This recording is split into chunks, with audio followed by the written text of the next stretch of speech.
அனைவருக்கும் வணக்கம். பொதுவாக இன்றைக்கி பார்க்க போகிற முக்கியமான தலைப்பு என்னென்ன விதமான கரைசல்கள் நம்ம வச்சுக்கணும் அப்படிங்கிற ஒரு அமைப்பு. இயற்கை வழி கரைசல்கள், அது மாடி தோட்டமாக இருந்தாலும் சரி, தோட்டமாக இருந்தாலும் சரி, திட்டமிடலில் ரொம்ப முக்கியமானது இந்த கரைசல்கள். கையில் ஒன்றுமே இல்லாமல் ஒரு விவசாயம் பண்ணக்கூடாது. அது மாடி தோட்டமாக இருந்தாலும் சரி, இதுவாக இருந்தாலும் சரி. மாடி தோட்டம்னா நம்ம கையில் இருக்கக்கூடிய பொருள்கள் எதெல்லாம் கொடுக்கலாம் வளர்ச்சிக்கு? ரொம்ப சுருக்கமானது என்ன?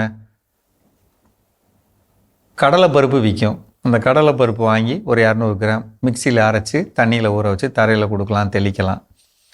நோய் வராமல் இருக்கணும், மஞ்சள் தூளை மேலே தெளிச்சுக்கலாம். பூண்டு, வெங்காய தண்ணீர் நம்ம ஏற்கனவே சொல்லியிருக்கோம், அது செய்யலாம். தரையில் கால்சியம் கிடைக்கிறதுக்காக முட்டை ஓடு அரைச்சி அது போட்டு விடலாம். மற்றபடி மக்கின சாணம், சாம்பல் இதெல்லாம் கொடுக்கறது. முடியாதவங்க பக்கத்தில் இருக்கக்கூடிய கடைகளில் அல்லது அக்ரி ஆஃபீஸில் அசோஸ்பைரில்லம், பாஸ்வோ பாக்டீரியா, பொட்டாஷ் பாக்டீரியா இது மாதிரி பவுடர்கள் வாங்கி வச்சுக்கிறது. சமமான அளவில் கலந்து தொடர்ந்து 10 நாளைக்கு ஒரு முறை, 15 நாளைக்கு ஒரு முறை தரையில் கொடுக்கறது. அதே மாதிரி தெளிப்பு முறையில் 10 லிட்டருக்கு 1 லிட்ரு மோர் கலந்து தெளிக்கலாம், 1 லிட்ரு பால் கலந்து தெளிக்கலாம். எது முடியும்னு பாருங்கள். அல்லது பஞ்சகாவியா ஈயம் கரைசல் இருந்ததுன்னா ரொம்ப சந்தோஷம், பழக்கரைசல் செய்யலாம். இதெல்லாம் மாடி தோட்டத்தில் ரொம்ப ரொம்ப ரொம்ப முக்கியமான கரைசல்கள். கையில் வச்சுக்கிட்டு ஆசைப்படணும். ஒரு பயிரை வச்சுக்கிட்டு அதுக்கு சாப்பாடு போடாமல் அதை பரிதாபமாக்கி அது வளரலை அப்படின்னு சொல்லிட்டு மருந்து அடிக்கிறது அப்படிலாம் செய்யக்கூடாது. உணவு தான் அடிப்படை. உணவு சரியாக இருந்தால் அந்த பயிருக்கு எந்த விதமான நோயோ பூச்சியோ பொதுவாக வராது. அந்த கவனம் வச்சுக்கணும். பராமரிப்பு ரொம்ப முக்கியம். தண்ணியில் தப்பு பண்ணக்கூடாது. அதே இது வயல்வெளியாக இருந்தால் எப்போவும் உங்கள் கையில் ஒரு 25 லிட்டர் மீனம் இருக்கணும். மாடு வச்சுருந்தீங்கன்னா கோமியம் தனியாக பிடிச்சு வைக்கணும். ஜீவாமிரத்துக்கான சாணம் தனியாக வச்சுக்கணும். அமுத கரைசல் பண்ணுறோம்னா சாணமும் கோமியமும் எடுத்து வைக்கணும். பஞ்சகாவியா போட்டு வைக்கலாம். சாணப்பாசி கரைசல் செஞ்சு வைக்கலாம். பழக்காடி செஞ்சு வைக்கலாம்.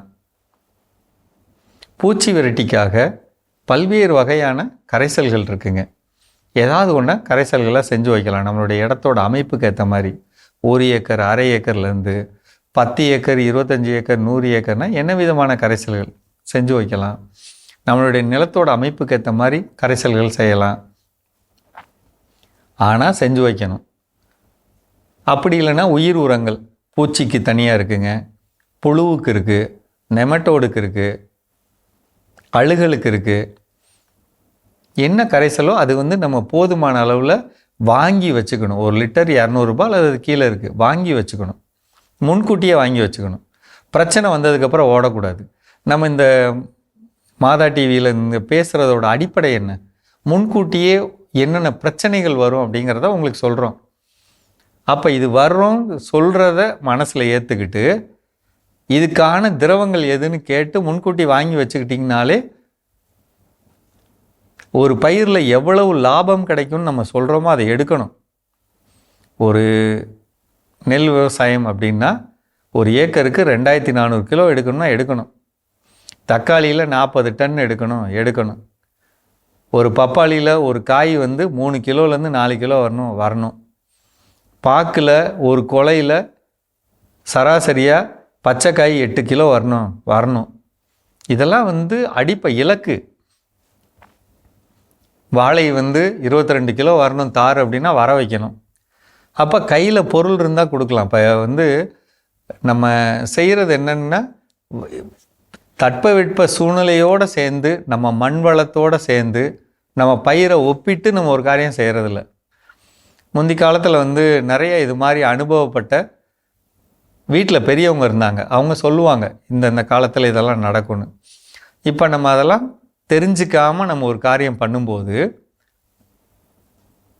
விவசாயத்தில் கொஞ்சம் தடுமாறினா கொஞ்சம் நெஞ்சம்னா பரவாயில்லைங்க. ஆயிரக்கணக்கான பணங்கள் நம்ம இழக்கும்போது நம்ம ஒரு நேரம் விவசாயத்தை விட்டுட்டு வெளியே வந்துடுவோம். நஷ்டம் மட்டுமே வருது அப்படின்னு வெளியே வருவோம். அதான் பண்ணக்கூடாது.